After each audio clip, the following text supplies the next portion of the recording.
Hello, listeners. Welcome to another episode of Cognitive Dissidence. As usual, I'm your host. I'm Jacob Shapiro. I'm a partner and the director of geopolitical analysis at Cognitive Investments. Joining me on the podcast today is Professor Dale Copeland. Dale is professor of international relations at the University of Virginia with a focus on international relations theory, security studies, and international political economy. He recently has published a book, A World Safe for Commerce. It was an excellent read. I recommend it to you all, and there's a link to it in the show notes. He's also got a few other books that we actually talk about in the podcast. Economic Interdependence and War, The Origins of Major War. Dale is a great scholar, and he was very, very generous with his time and with his insights, and I hope that he'll come back on. Dale, thank you so much for making the time. Listeners, if you want to talk to me about cognitive investments or about any recommendations you have for podcast guests or anything else that's on your mind, you can email me at jacob@cognitive.investments. Take care of the people that you love. Cheers, and see you out there.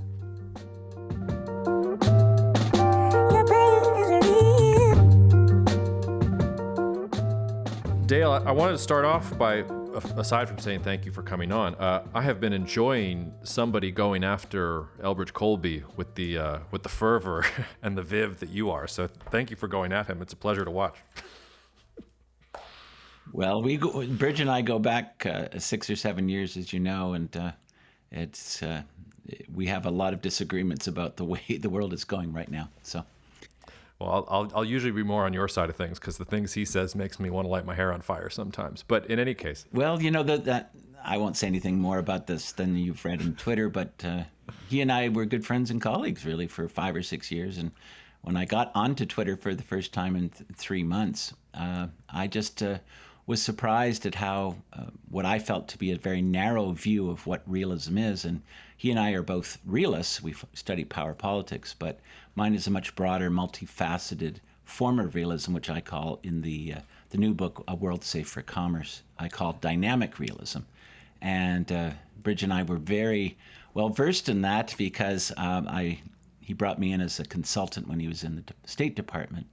And, I helped him understand how that dynamic realist worldview works. So I found the new perspective that he had, or at least the perspective of his last year, troubling because it seemed too narrow. But let's get on with, further questions. Yeah, no, they're good stuff. And there will be a link, listeners, to the book in the show notes. So if this has whetted your appetite appropriately, please go check it out. I wanted to start. I want to talk about the conceptual divide, and I want to talk about dynamic realism because it's a great concept. But the first thing I wanted to ask you was, you sort of take for granted in the book that it's a bipolar world that we're headed towards, and that it's the United States and China on sort of opposing sides. And I've been on Team Multipolar for the last 3 to 4 years. I sort of see a world of rising and falling great powers all over the place. So I thought before we get to dynamic realism, I just wanted to get your sense of why you think the world is going bipolar, why countries like India or like Brazil don't have the same weight as maybe China and the U.S. in the emerging competitive world that we're in. Well, Jacob, it's a really good question because after all, there's a fine line sometimes between a unipolar or one great power, a bipolar or 2 great power, or a multipolar, say 3 or more great powers. It's very hard to find that dividing line. And one, for example, often talked about the tripolar world in the 1970s because it was the U.S., Soviet Union, and China, and we played the China card and so forth. And Kissinger, Nixon saw it as tripolar. What is interesting about the post-1990 period when the Soviet Union collapsed is that it went very suddenly from 2 very big powers, we called superpowers for that reason, and a bunch of other middle powers, to be honest, right, China, and suddenly the U.S. was on top. And there was such a gap, at least in military and economic terms, that we simply assumed that forever and ever it would stay a unipolar or hegemonic world. Now, these are, again, gradations. And as China started to grow economically, go from being about 1/10 or 1/20th of the U.S. GDP to close to 80 or 85% now, we suddenly realized, well, we can't talk about this as a unipolar world if there's another great economic superpower out there, and that's China. Now, of course, this gets a little tricky because, wait a minute, China is not a nuclear superpower. It's got maybe 500 nuclear weapons, and we have 5,500 or 5,300, around the same as Russia, in fact. And it's the Russians that have a nuclear deterrent on us and a superpower status in that sense. And that's, of course, is why we're scared about escalation in Europe. So we can still think of Russia as, I guess you might call it a nuclear superpower. And that realm of politics is still bipolar, as in two great powers. But in terms of economic power, there's really no one else out there that rivals China. Russia, it's surprising. I'm from Canada. Russia has the size of of Canada's GDP. And this is very, very much smaller, 1/10 as small as the U.S. and China. So who else is in there? India's certainly catching up. And we can't discount it because it's got a huge population. But in terms of technological strengths and its ability to actually challenge the U.S. economic order, India is not yet there. So we could think of it moving towards multipolarity if we could bring in Brazil, let's say, and India. We can think of it that way. But in terms of the snapshot, or at least the picture for the next 10 years, I would say most people that I know agree that it is what I would call an emerging bipolar world. That is that the Chinese have caught up economically, so that's bipolar. They are trying to catch up in terms of global naval power, but they're not yet there. Notwithstanding many of the alarmist views that China is spending so much on its naval power that it's now dominant to us. You hear these reports about, China's got more ships, naval ships, than we do. Well, it's quality, not quantity. And the Chinese cannot project their power everywhere. They want to. They want to have what we call a Mahanian or Alfred Thayer Mahan strategy of global power projection in the naval terms to protect their trade and to avoid leveraging by the U.S. But right now it's a regional naval power, and that makes a difference. But I don't really have to get too caught up in the logic or at least the picture of whether it's this type of polarity or not, because actually my theories are general enough to be able to say, okay, if you believe that, for example, it's multipolar in a certain realm, here are the implications from the theory. Do they apply? How does that change the way you think about things? And indeed, my first book was all about the rise and decline of great powers in bipolarity, say the Cold War, or multipolarity, say the rise of Germany to the point when it took on the system in 1914 and 1939. So it's really all about the concepts and how you apply them, not necessarily whether we fully agree on exactly what kind of system we're in.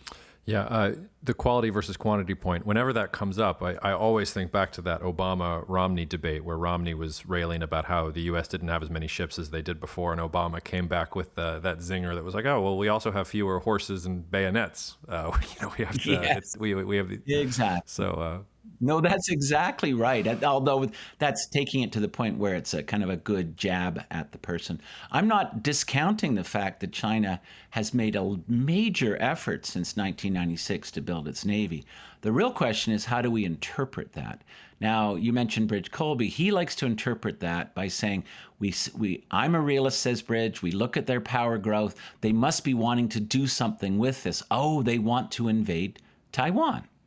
Now, that's one interpretation, but it's an inference from the buildup. In other words, he has no direct evidence that they want to take over, as he says, Southeast Asia and achieve regional hegemony. That's his language, and it's I think, a wrong inference. My inference is the one that comes from thinking about history, that the reason China is adamant about building up a navy, a blue water navy, as they say, to go into the middle of the Pacific and around the world, is because they know how dependent they are on economic trade and finance and commerce and investments, and they have to protect that. This is exactly what Mahan saw in 1890. He saw the British model. That was the name of the book. It was about the British growth of the 18th century, actually.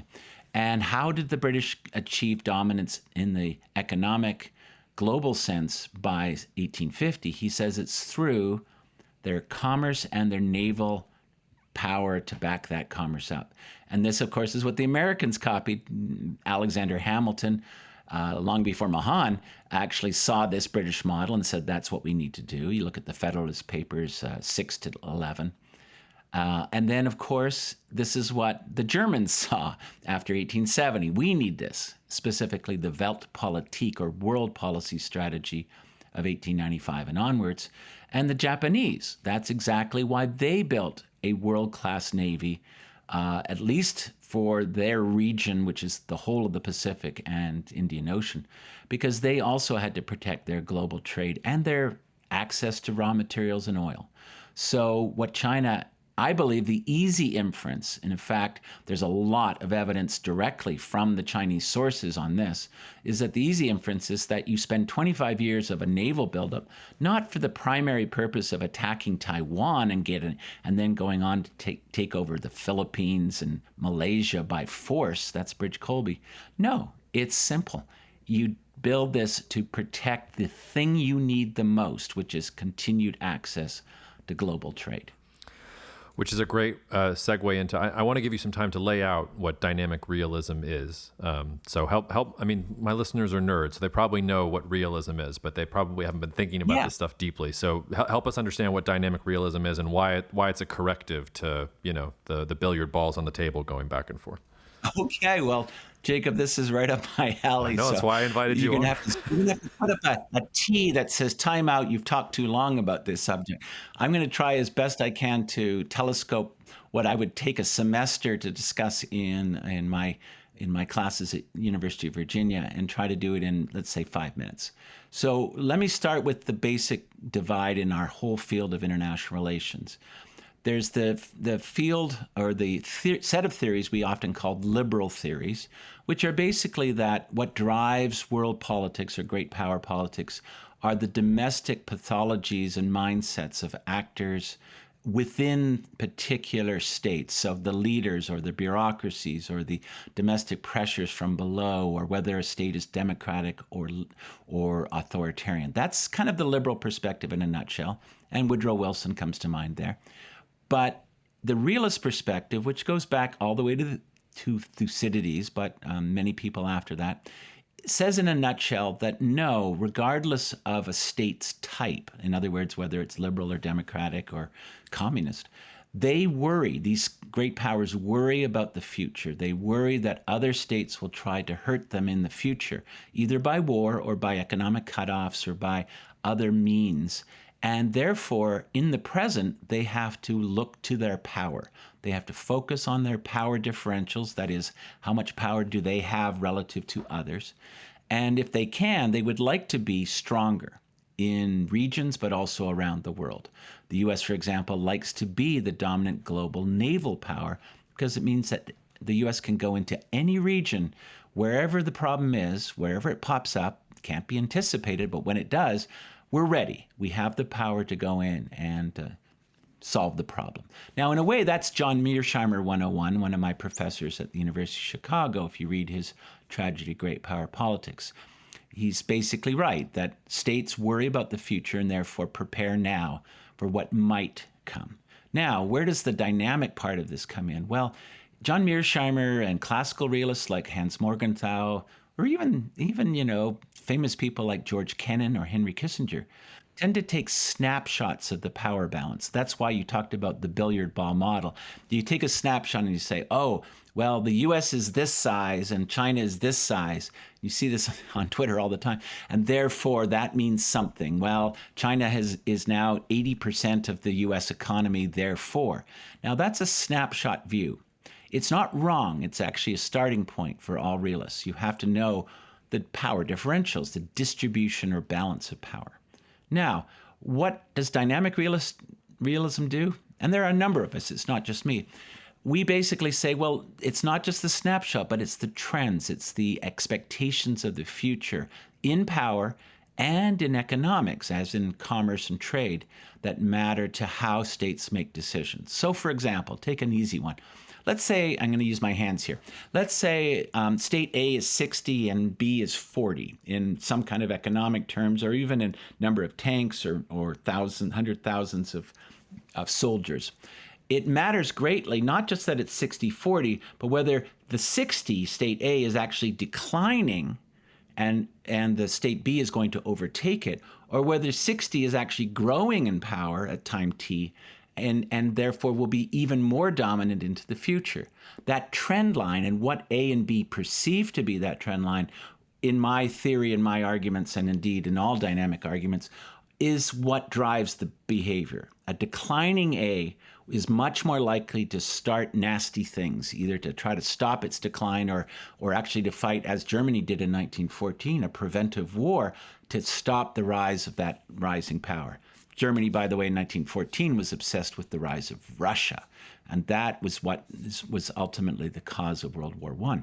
Now, why is that important? Because when the Soviet Union caught up to the U.S., or at least to some degree caught up, not obviously in economic power, but certainly in military power, the U.S. was very worried. Remember the talk about missile gaps and bomber gaps, and oh my God, the gap is closing, they're going to overtake us. Well, it was scary. We stayed ahead, and then suddenly the Soviet Union, guess what, collapsed. So it went from not just 60-40, it went from 60 to 10 in a matter of a year or so. And suddenly we were still 60, but nobody else was close.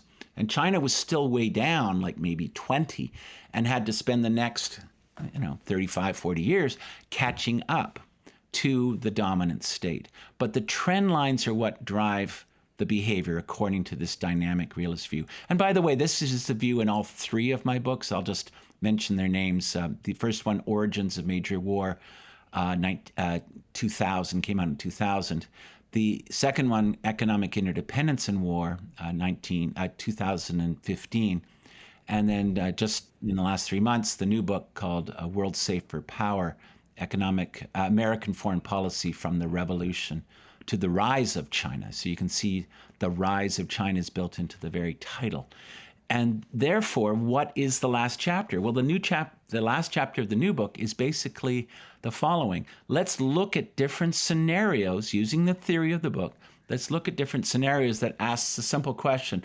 Well, if A and B are in a differential of such and such, but the trend line is like that, what does that mean? If the trend line is that China is peaking early and will never catch up to the U.S., what does that mean? What if this trend line is also embedded within a changing or dynamic domestic environment within China, so that, for example, Maoists within the PLA start to take over and push Xi out, or Xi dies for some reason in 10 years. And now Maoists, Jude Blanchette has a whole book on this, now Maoists are actually in control. What does that mean for these dynamic trends?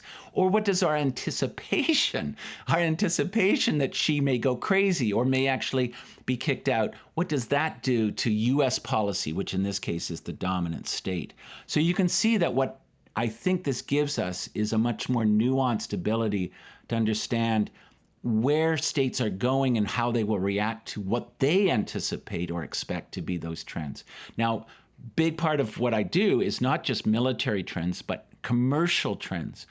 If a state like Japan in 1940-41 says we have pretty strong military power, in fact, the U.S. knew that Japan was superior to the U.S. in the Pacific, but by about a 60-40 ratio, in fact, that's George Marshall. If the Japanese believe their economy is being driven into the ground, in other words, is peaking and declining steeply, as it was after 1940, then that causes the Japanese to say it's now or never. We need to attack. We need to go after Southeast Asia, get the oil of Sumatra, and protect ourselves because the Americans are trying to drive us into the ground. So guess what? This is a very good and actually empirically very powerfully supported view of why Japan reluctantly started a total war in the Pacific we call the Pacific War. They did not want to do this. They had 3 opportunities that the U.S. accepted to have a diplomatic way out of this. And each time the U.S. was the one that ended up rejecting the deals. But the Japanese did not want a total war. Not against the U.S., at least. They wanted one against Russia. That's a different story. But you can see why I believe strongly that if you look empirically across the many, many cases of my 3 books, In fact, the first one covers all major wars going back to the Greeks and the Romans. The second one covers all of the great power cases from 1790 to 1990. And that's 40 big cases or case periods. And then the new book is essentially all of all the American or U.S. foreign policy cases from 1750 onwards. And this broad scope gives me the ability to say, how often does this dynamic approach actually explain the behavior? And guess what? How often doesn't it? How often is it wrong? Because guess what? Policymakers need to know this. They need to know that, yes, Copeland's theory is really good, but it's not always right. And what are the conditions under which he won't be right? And if we can expect that or understand that, then we can say, this is one tool in the toolbox. Copeland's got a theory. And if the conditions are right, then let's pull that theory out because it's the best theory for those conditions. But if it's not those conditions and you're a Secretary of State and your advisor is saying, what, Copeland's tool is a really good tool, but it's a hammer for that situation, but we need a screwdriver. And here's the best theory for that particular situation. So again, this is a nuanced, multifaceted logic that brings in a lot of different variables, as I'm sure you've seen, lots of charts with diagrams and feedback loops, but it doesn't say it's always going to be right. And that itself is actually, I think, critical to why policymakers and, to be honest, business people and commercial interests will be very interested. What are the conditions that you feel like are make your theory ripe, or what are conditions that we should look for that would make us say, like we need another tool in the toolkit?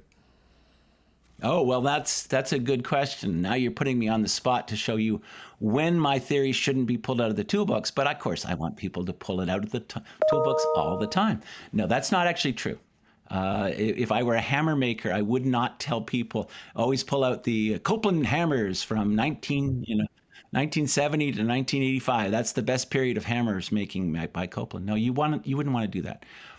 What do you want to do? You want to say, all right, first of all, is there a fundamental divide between the great powers in terms of their desires for security and their desires to anticipate future scenarios in power and in trade that might get them into problems later? So this is why I think the theory is really good, as I show in my last chapter, for U.S. China, because I don't believe that China is led by a crazed ideologue like Mao was. China is led by a Xi Jinping who is very savvy, very smart. And look, he's in Europe right now, again, promoting trade. What? I thought we had agreed that he's about ready to attack Taiwan. No, that's Birch Colby. No, he's looking to create trade connections around the world. And guess what? Allow these European nations and the African nations and the Caribbean nations to allow port calls by his Navy, so that the Navy can come in and, stay for a while in not just Havana, that would be obvious, but, Jamaica or, Central America, somewhere along the coast of Central America. Port calls, that's minor. In fact, the Chinese are very smart about that. They'll bring in hospital ships to show that they want to help the people have good health care and dental care. And they'll bring in the hospital ships. It's within the Navy's realm. And then they'll give 3 days or 5 days or 7 days of free health care for people who can't get it otherwise. Brilliant, really. Why is that important? Because from the point of view of my argument, she is what I would call, and I like to call in the book, the new book and as well as others, a rational security maximizer. Why is that important language? Because he's security driven. He's looking for the security of his country. By the way, that's not just from attack. It's also from outsiders who might undermine Chinese domestic politics and its domestic security. Tiananmen Square comes to mind for Xi every day, as well as the other communist leaders, because they see Tiananmen Square, April to June 1989, as the U.S. trying to destroy China from within by encouraging democracy, encouraging these students and workers to rise up against the Communist Party. They have reason to believe that. It's been an ongoing thing for many years. But he is not a Mao. He's not saying, "Oh, I'm going to have to create some kind of ideological cultural revolution with the students and their little red books smashing into the elites of China to destroy them."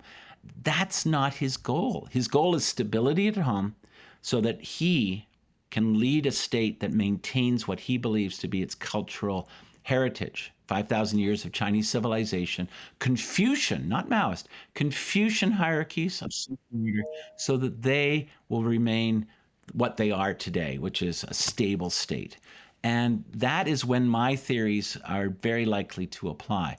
By the way, it also requires the U.S. to be a rational security maximizer, because that allows two states who might worry about each other and might worry that the other is not one of those rational states or is a glory seeker or maybe driven by Maoist ideology, to understand one another and to get to know one another and stabilize the relationship. That's exactly what I see happening over the last 6 months. And Xi has gone quite far in this, even inviting his own nemesis, the writer, the professor, Graham Allison, who wrote a book, Destined for War, The Thucydides Trap, as you know. And he invited Graham Allison and a few other business people over to Beijing and met with them personally to reassure Graham Allison and others that, we're open for business. We want American investment. We want trade. And Graham Allison on X, you can go and see it, just wrote glowingly about this great Xi Jinping and what he's trying to do. And it's not just lying. It's not just Bridge Colby says, "Oh, it's just deception so they can get ready to hit Taiwan in the next 6 months." That's really why he's spending all this effort to build a globalized Navy and globalized trade networks and a Belt Road initiative that goes all the way around the world to Eastern Europe, to South America and Africa. Yeah, it's really just a deception so he can attack Taiwan. I'm not saying she wouldn't attack Taiwan if Taiwan declared independence. Right? That's a provocative move, and that would put Xi's, let's say, status and ego on the line. But guess what? There's a double containment here going on. We tell China, don't attack Taiwan or else we cut off all your trade and we probably get involved in the war. They don't want that. But we also tell Taiwan, don't you dare declare independence, because if you do, all bets are off and we may not support you. And we doubly deter and doubly contain those two actors so that this issue is not a source or a hot spot. The issues that are important to China, by the way, and I'm kind of meandering a bit here, but the issue that is important to to China, is keeping its GDP growth going so that it can maintain the legitimacy of the Chinese party within and prevent some kind of Tiananmen Square from happening again, where the Communist Party is under attack internally. And trade is the glory and the golden goose there, and they don't want to kill that golden goose. Does that cover some ground? It covers a lot of ground, and it puts me in a difficult position because I want to ask you about the scenarios that you talked about in the last chapter and talk more about U.S. China relations. Yeah. And by the way, I missed the Graham Allison visit. I'm going to have to go back and look at that. That's go look at Graham Allison Twitter. It's a thread that goes about 10 threads, or 10 little spots, and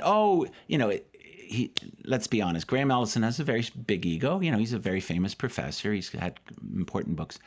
And to be invited, as he says, I was so shocked to be invited to this. And then he says, and I got to meet one-on-one, basically within a group context, but one-on-one, she basically looked me in the eye and talked to me. And he said the following, I'm sure in translation, that China is, quote, open for business. I mean, I'm paraphrasing.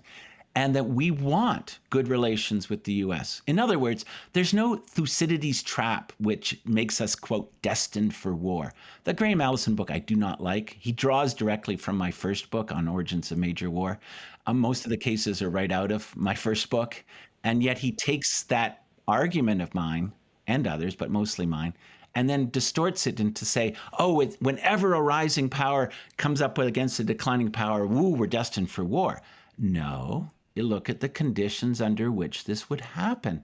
And it's different in multipolarity, by the way. You may know this, Jacob. But in bipolarity, yes, there is this tendency to be like Sparta and Athens. Sparta's declining, Athens is rising. And oh my gosh, Sparta has to go to war.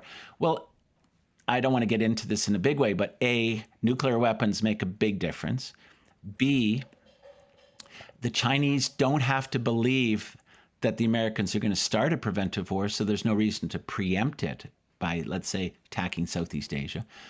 C, the Chinese are not yet believing that they're peaking and declining, so there's no reason for them to say, oh, it's now or never. They want to keep the growth going. They want to not quite hide and bide, as Deng Xiaoping said, but they want to keep the growth going so that if they can overtake the U.S. economically without a war, that's the best for everyone. I mean, especially the Chinese government.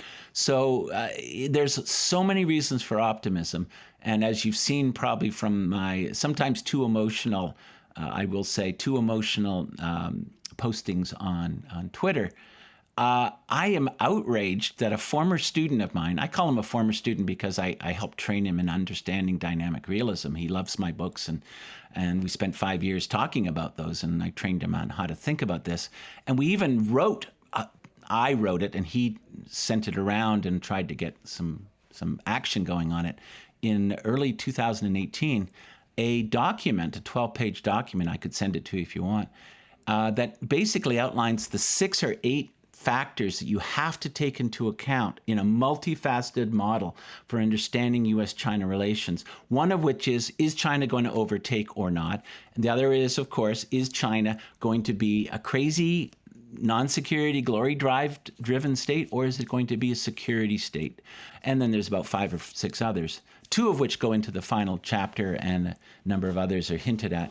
But hey, you know, if China and the U.S. play their cards right, and this is what worries me every single day, if they play their cards right, if they learn from history, and if they straightforwardly understand the historical cases that I've outlined in great detail with all the documents, then they can avoid the conflicts.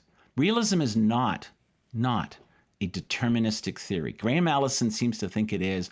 Oh, we're destined. Think of the word destined, deterministic, destined for war.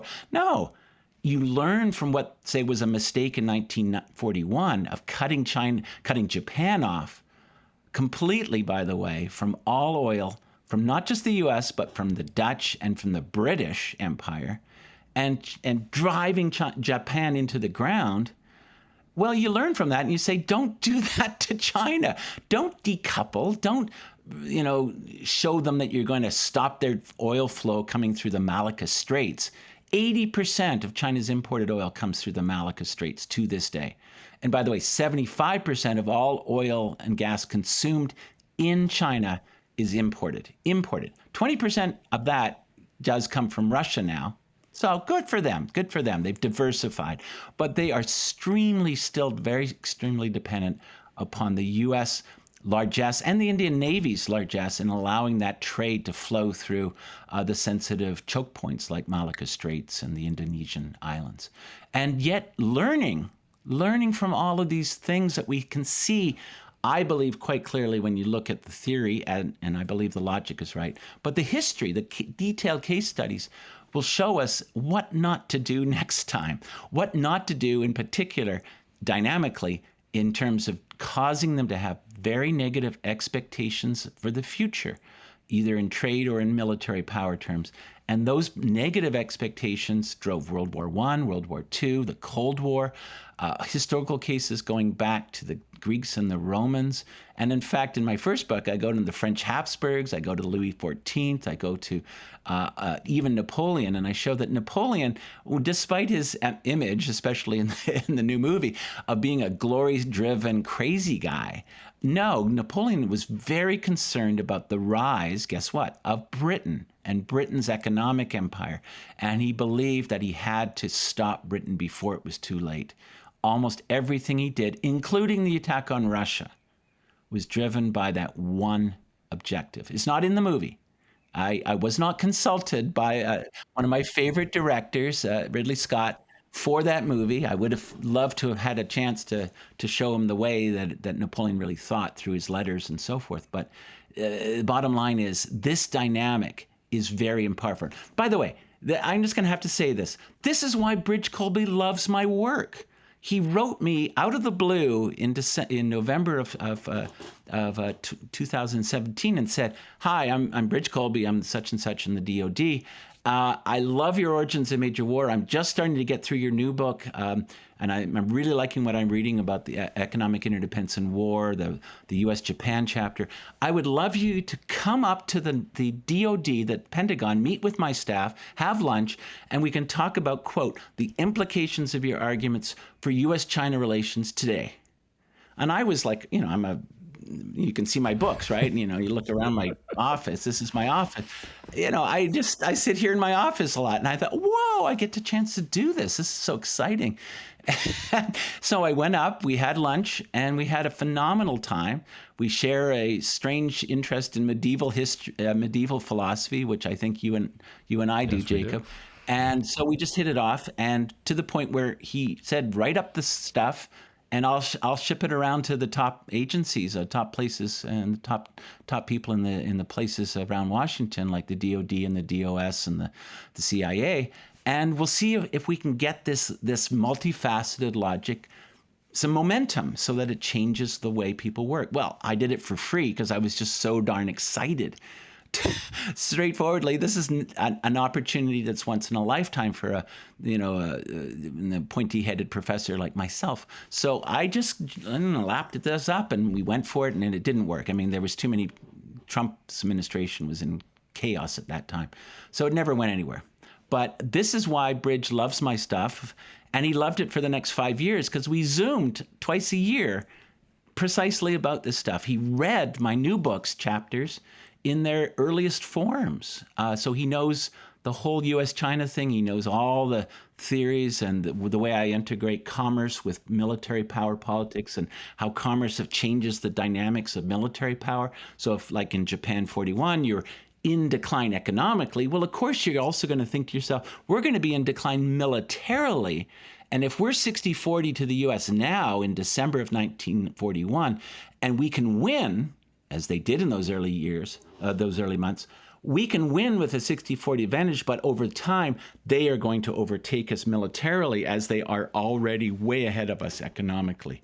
So you can see again why he loved this work. What just infuriated me when I realized that he was no longer using this logic and ascribing to a very narrow view, what I would call a single factor view, that China is determined to take over Taiwan and Southeast Asia by force. I said to myself, no realist in the world, he calls himself a realist, no realist in the world believes that. My own arguments from 5 years of talking about it, why that's very narrow and wrong-headed and, in fact, inflammatory. And of course, Bridge, that this will only increase China's fear that the U.S. is out to contain it and to stop its growth. Now, he'll claim, and he does this even in the last couple of days, I don't want to restrict China's economic growth. I just want to make sure Taiwan is safe so it's deterred by a defensive posture. No, this is I know. Actually, his argument. It's what we call in IR circles deterrence by defense. That is having that, the medieval wall, and you bump your head against it and you think, oh, this isn't working. And I applaud that. I actually think Taiwan does have to build that, metaphorical wall so that China realizes it can't win. But even 2 days ago, he admitted in his Twitter, it is, quote, very difficult, his words, very difficult for any kind of amphibious landing like this to win. Well, hello, it's always difficult. It was hard with D-Day, and that was 20 miles of water. Now we're talking 100 miles of open ocean, where with satellites and with the Taiwanese controlling the Pescadore Islands, we see this as it starts.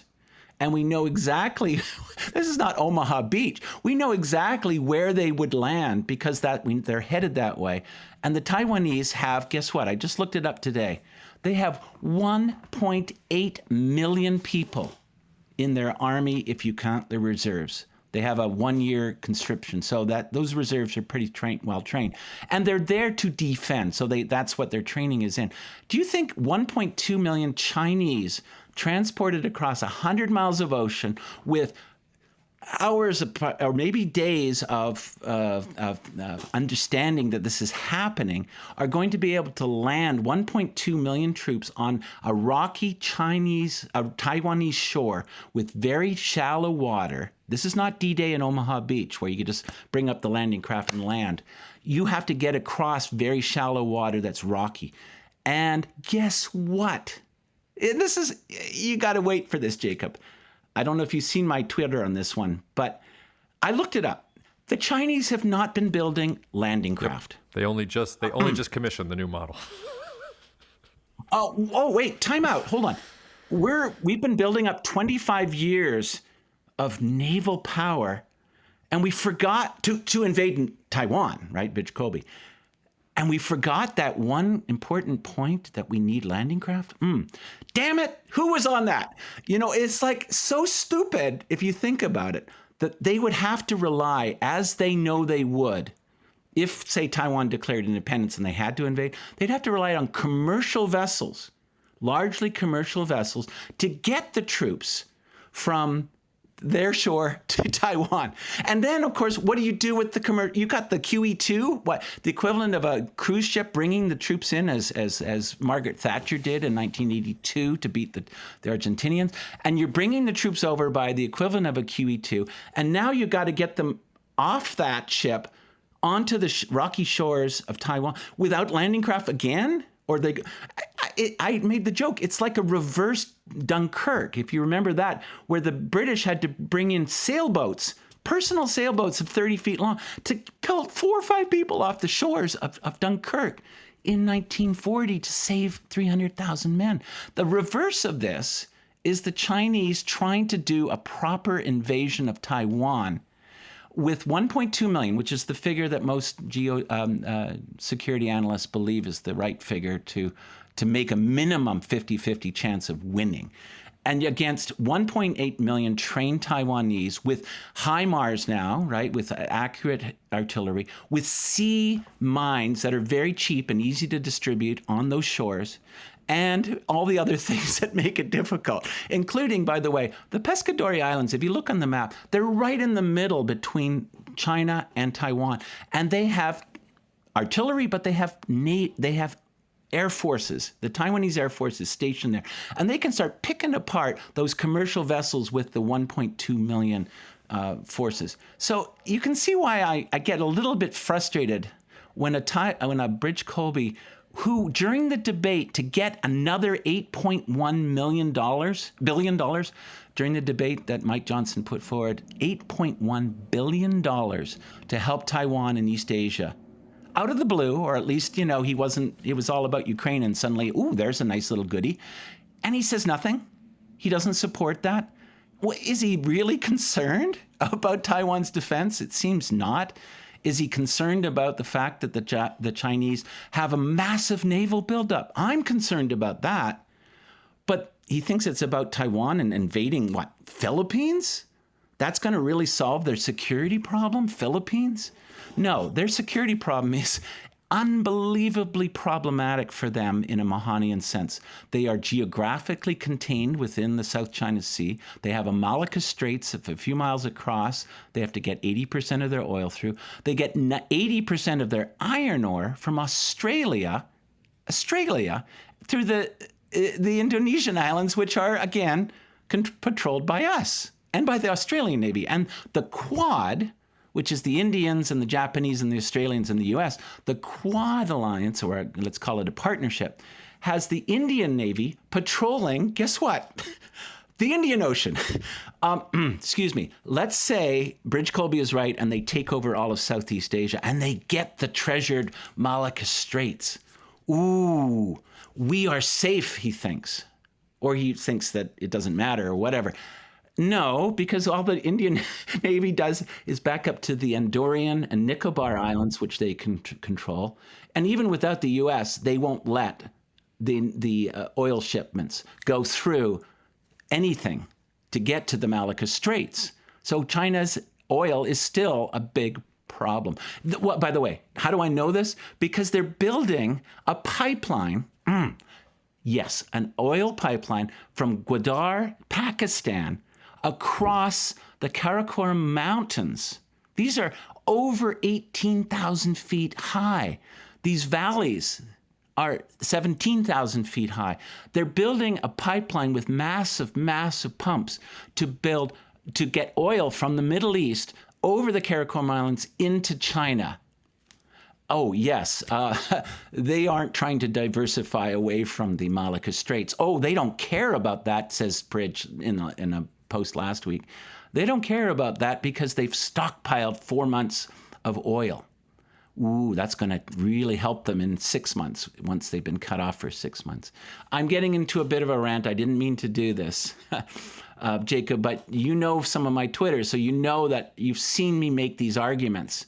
You know that Bridge will never respond to them. Who knows why? I think he knows that he has no argument, because, by the honest, I critiqued his book on these bases. When he asked me to review it in its early form in 2020, he did pay me $1,000, which was nice because I didn't get paid for the other consulting.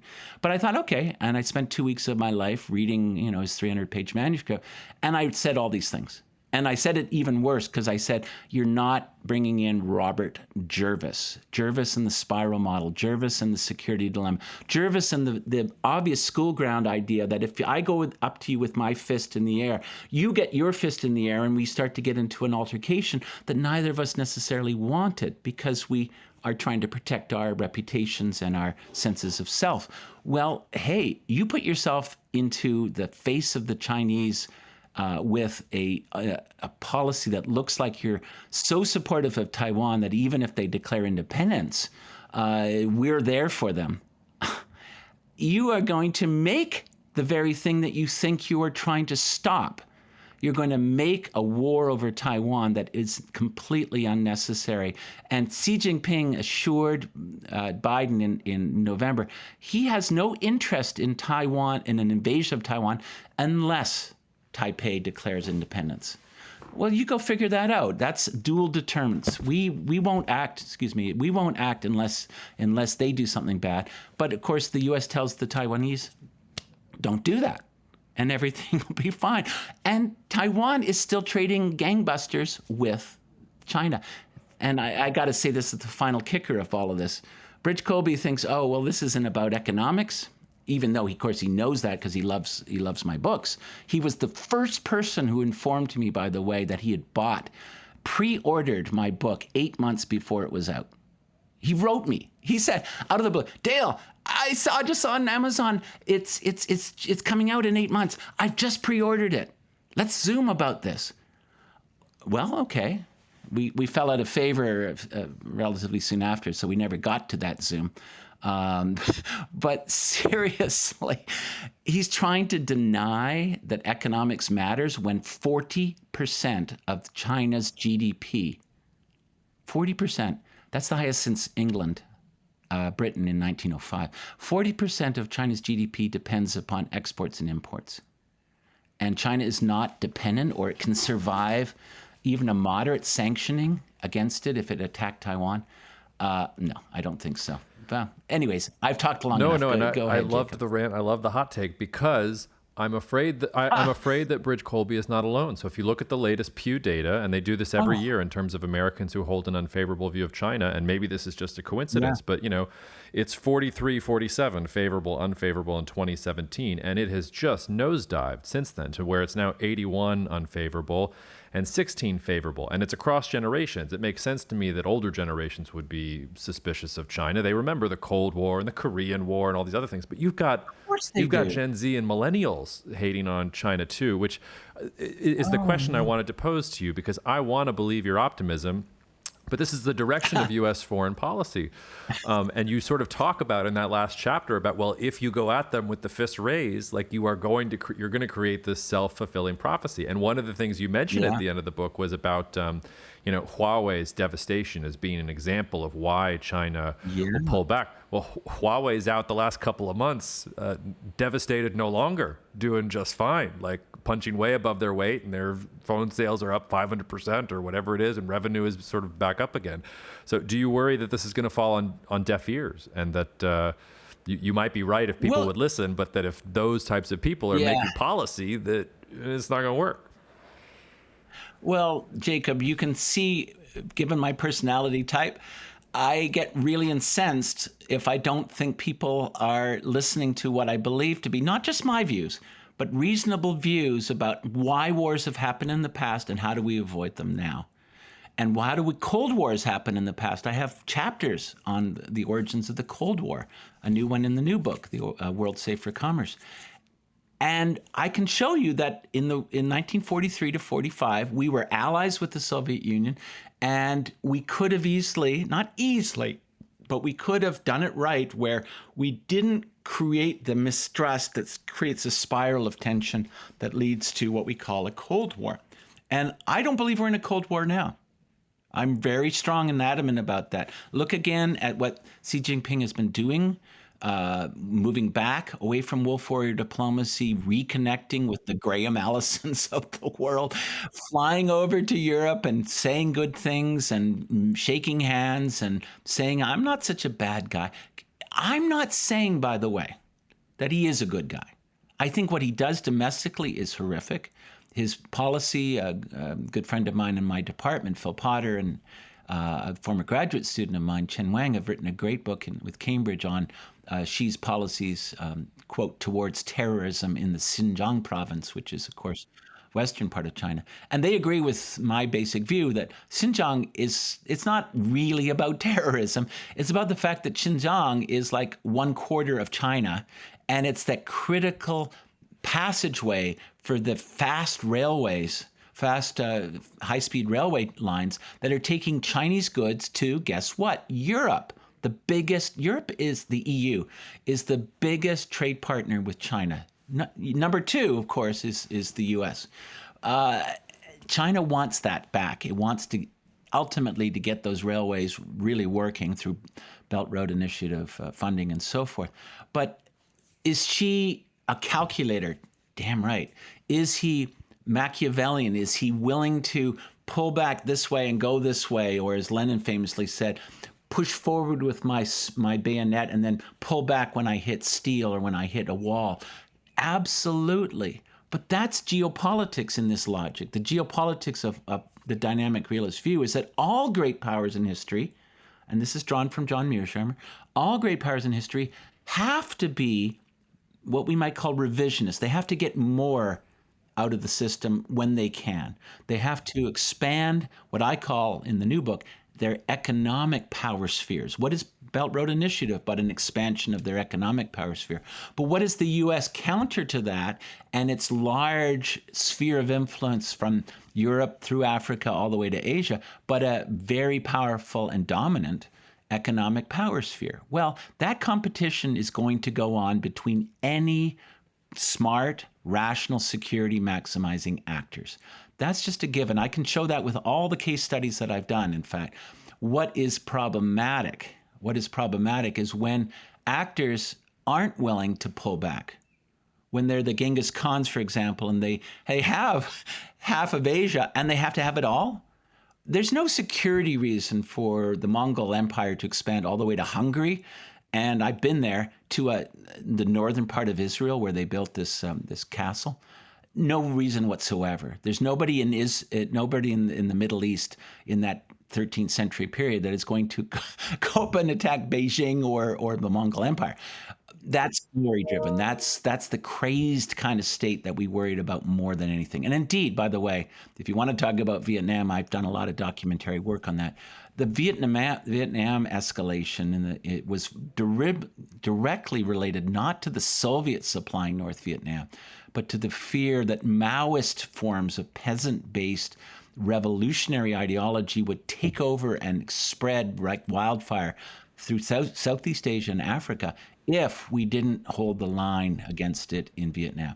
I think they went way too far and they should have known when to pull out. But the logic is there. And the logic is based around a true adversarial relationship where you know that you're a security maximizer, but the other is a crazed glory maximizer. Mao was that kind of actor.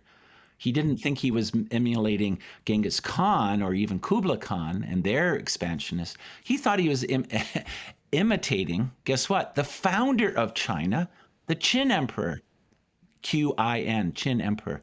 That's from the word from which we get the word China, is from the Qin Empire of around, I think it's 220 BCE. This guy was a brilliant man, this Qin emperor. But Mao thought that he could use that logic and then spread his ideology. And guess what? At the same time, undermine the Soviet version of that very ideology, which was communism.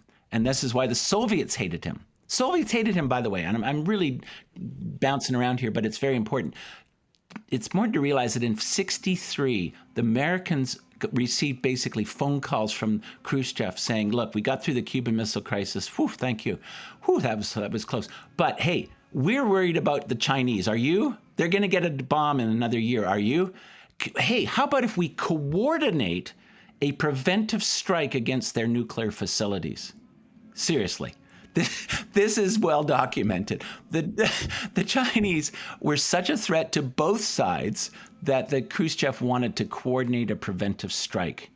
Now, it didn't happen because the Americans said no. The Soviets couldn't do it on their own. It was too inflammatory. They almost got into war in 1969, the Russians and the Chinese over their border dispute. That was pretty scary. But if you look at the Maoist thinking at the time, it was incredibly expansionistic in the negative, crazy sense that we always worry about. Why am I always saying this? Why am I saying all this? Because bottom line is Xi Jinping is not that kind of actor. He's not a Stalin. He's not a Khrushchev. He's certainly not a Mao. In fact, he doesn't care at all about the people per se. He wants stable order from the top down, much more like the emperors of China for 1,500 years. And he wants stability more than anything else. And that's why he needs the economy. And when we tell him, you're getting a little out of hand with this crazy wolf warrior stuff, you're really in our face so many areas, back off or else you might get decoupled, as the phrase went. You might find we don't want to trade as much with you anymore and we'll get the Europeans to help us. Oh, hold on. Oh, no, Mr. Biden. No. That's not what we're trying to do. Oh, no, we didn't mean. Oh, that was some crazies within our departments of finance and foreign affairs. But I'm a good guy. And that's November of last year. Now, some people interpret that as just another form of deception. She's getting ready, as Bridge would say, to invade in a year. And guess what? That's just another smart, deceptive thing that they're doing to make us put our guard down. If you saw my posting today, Jacob, I got to tell you, I just went through some of the statistics. I'm not a Taiwanese expert, but it's easy to look at the statistics and say, okay, hold on. What are the Taiwanese doing? First of all, they almost doubled their defense spending in the last 6-7 years. What else have they got? They've got $19 billion worth of purchases coming to them from the U.S. They've got another $8 billion coming through the new supplemental. And as Jack Deutsch from Foreign Policy put up on the web, or at least on Twitter, and has 1.4 or 3 million views of this. The Taiwanese are already doing a good job deterring, and it's going to get much, much harder for China to ever think about landing 1.2 million men and winning an invasion. So why is this important? Because it means that we have the space. This is optimist talking. We have the space in the big competition with China to tell them the following. You know what? I see you building your Navy for global Mahanian, strategy and holding on to trade, or at least maintaining your trade ties around the world. We don't begrudge the fact that you want to protect your trade. We don't want those ships bumping into ours, challenging our ships, not even in the South China Sea, let alone in our backyard. So back off a little bit, and in the chicken game that is the nuclear world, all nuclear powers know this. It's never a case where you want to start a nuclear war. It's a chicken game where you might crash inadvertently because, glory gets on the, and status and ego are on the line and you can't back off. Well, we're trying to tell the Chinese, Keep your Winnebago. We have a Mack truck, by the way, but keep your Winnebago in the garage or on the front driveway, or maybe on a side road or something. Don't get on our roads. Don't play chicken with us, because we're resolved and we will play chicken with you. But your smarter strategy, Mr. Xi, is to take your Winnebago or your Chevy van, if it comes to the Latin American area, and not challenge our Mack trucks. And all will be happy, because we'll grow our economies by 3% a year. You'll have stability at home. We'll have stability at home. And we can keep this peace going without a Cold War, without all the Cuban Missile crises and Berlin crises that almost led to nuclear war. And I'll just say this, because I am kind of going on here. I was in the business world. I was a marketing executive when I was 24, ready to be promoted to brand manager in Toronto at the famous Warner Lambert company. I was, doing very well, making lots of money. And I was so concerned, this is going back, that Reagan might start a nuclear war, that I quit my job suddenly out of the blue. And I went back and studied philosophy and international relations at the University of Toronto, and then I got my PhD and so forth in the U.S. But why did I do that? Because I was so worried, like I am now, if the Bridge Colbys of the world get going, that they will start a whole new Cold War for no reason. That doesn't mean we adopt, quote, liberal views of, let's hold hands and sing Kumbaya. No, we maintain our strong force posture. We maintain at all times our dominance, our preponderance in naval global power, because that means that we can move those ships anywhere we want at any time, whenever there's a hot spot, and we have that preponderant Mack truck status, and we can get them to swerve, the Chinese. And that's important, because that's what we would call it, the potential to insert ourselves militarily into a region. It doesn't mean we're in their faces with our fists in the air, or driving our Mack trucks up to 10 miles within China and saying, hey, we've got a Mack truck. That's not the point. The point is that we can make them realize that we have the power, and if they don't want to play nice, and if they don't play their cards right, we can use it. We don't want to do that. We want growth. You want growth. Let's keep to that. That second pillar, therefore, is to reassure them that we are not out to cause their economic decline. Matt Pottinger and Gallagher wrote this absolutely incendiary, ridiculously bad foreign affairs piece recently, which basically said, let's do the Reagan strategy. We can drive them into the ground. We did this in the 80s. Let's do it again. And of course, A, not understanding what actually happened in the 80s, and B, not understanding any of the history of when and what happens when you drive another actor, strong actor like China, into the ground economically. You get a 1941 Pacific War scenario. And the last thing I'll say about why that's such a stupid understanding of the Reagan period. No, seriously, this is really bad. I got worried in '83 when I was still, a very young person, that Reagan was talking evil empire. We gotta fight, quote, fight and win nuclear wars. One of his top officials literally said, this is a quote, literally said, we can fight and win a nuclear war with the Soviet Union because all we have to do is distribute enough shovels out to our citizens to dig holes in their backyard, and then cover their holes. If a nuclear war is coming, cover their holes when they go down into the holes with tarpaulins, or at least metal sheeting. And he, quote, said, with enough shovels, we'll all survive. He hadn't seen Dr. Strangelove, obviously. But with enough shovels, we'll all survive. Well, guess what happened? I've learned this 20 years later, but it's a great book called Able Archer. It's an exercise in the late 83 period, which caused the Soviet Union such fear that we almost got, without our knowledge, a form of a Cuban Missile Crisis where both sides were thinking, or at least the Soviets were thinking, we might have to go to war. And Reagan, this is why Pottinger literally knows nothing about the Reagan period. Reagan, in early '84, said to George Shultz, and I just read the documents recently, so it's fresh. It's in this book called Able Archer. The documents are there. He said, did I cause that? Reagan, Reagan bumbling. I can't do a Reagan imitation, but did I cause that crisis that almost got us into a nuclear war? And George Shultz, a moderate, not Caspar Weinberger, said, sir, I think you kind of maybe did. You kind of went a little far on the evil empire stuff and we can fight and win a nuclear war. I think they got a little scared. And Reagan, to his credit, learned. And he backed up, and by 85, you remember this, November of 85, he sat in front of the fireplace in Geneva with the hated evil emperor, in this case Gorbachev, and shook hands one-on-one and realized, and Karen Yarymilo has some good stuff on this, that, that we can work with these Soviets. And Margaret Thatcher, to her credit, said, Ronnie, I've just met with this Gorbachev guy. I can do business with this guy. He's good. He knows that we're in a spiral of misunderstanding, and we can moderate this spiral. And the next 4 years now, and this includes George H.W. Bush, were one of de-spiraling that mistrust and spiraling of misunderstanding, such that we could end, out of the blue, end the Cold War. This is not the Soviet Union collapsing. Remember, it was still very intact.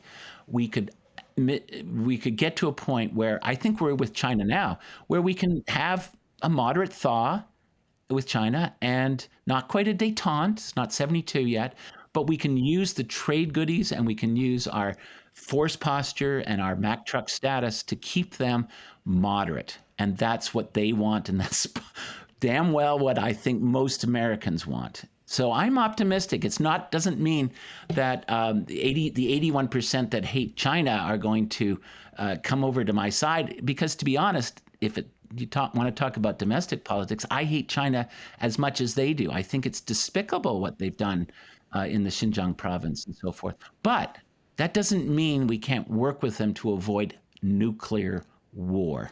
And that's my bottom line, really. I think it's a good bottom line, and I could talk to you for 3 hours, but I have to go pick up my daughter. So we're gonna put a pin in it right there, and you're gonna come back on. So Dale, thanks for the time. It was a pleasure. Thank you so much for listening to the Cognitive Dissidence podcast, brought to you by Cognitive Investments.